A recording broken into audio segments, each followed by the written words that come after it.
Well, just imagine living in a shack with no kitchen, shower, toilet, or even running water. Global poverty, of course, is very real, and KRON 4's Alecia Reid made a recent trip to Ethiopia to help build homes and sanitation pits with Habitat for Humanity's Global Village. And she documented it all on her cell phone so she could share her experience with us. And Alecia, explain to us just a little bit, if you can, of what it was like being in Ethiopia for 2 weeks.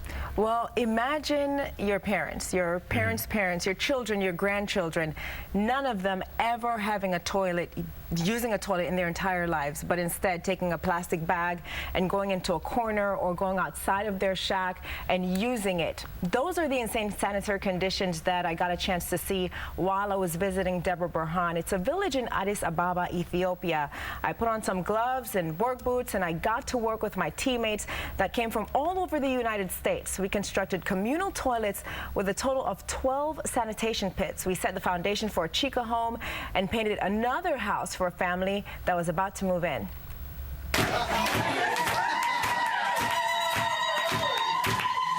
Celebrating your first home can be exciting. Yeshia Reglima and Haley Tekel Michael have been waiting for what seemed like a lifetime for this day.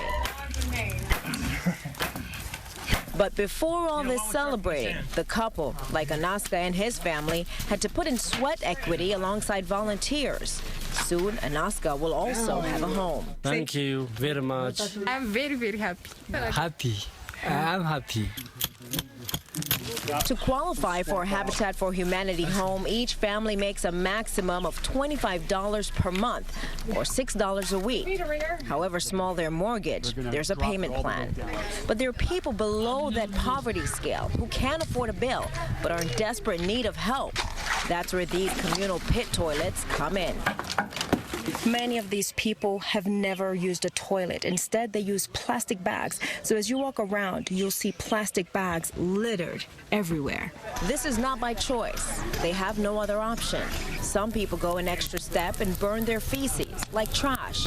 Or this is the toilet that, most of these families, if not all, are using for the last many years. A pit that has no privacy. It's really a question of pride, a question of humanity, to have a boundary. 35-year-old Ayiche and her 4 children live in a tiny shack with no kitchen or sanitation.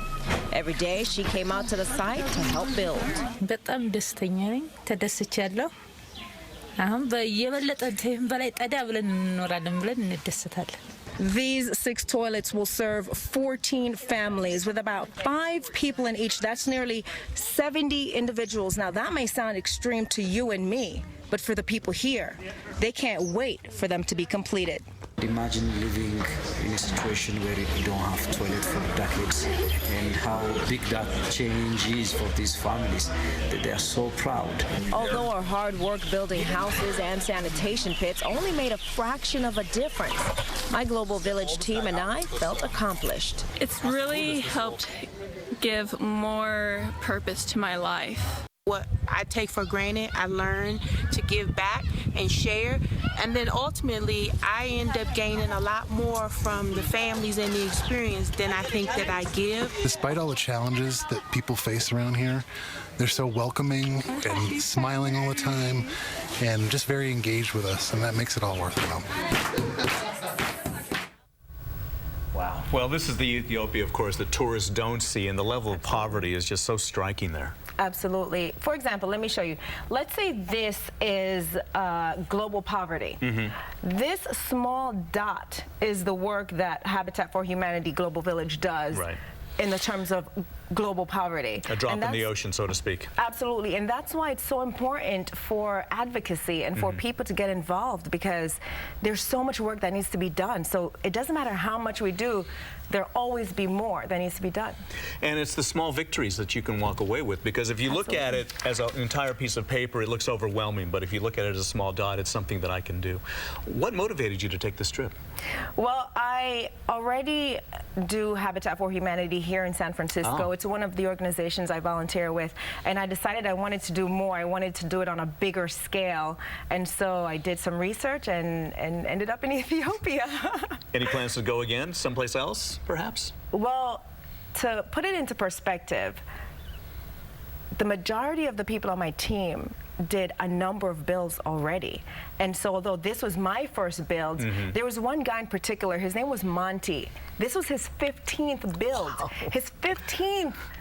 Can you imagine? That's the kind of impact it has on you once you're there. Of course. And so to answer your question, absolutely. Yeah. There's no stopping now. Glad to hear it. Work. Welcome back, and thanks so much for bringing that story to us. Absolutely. We'll be right back.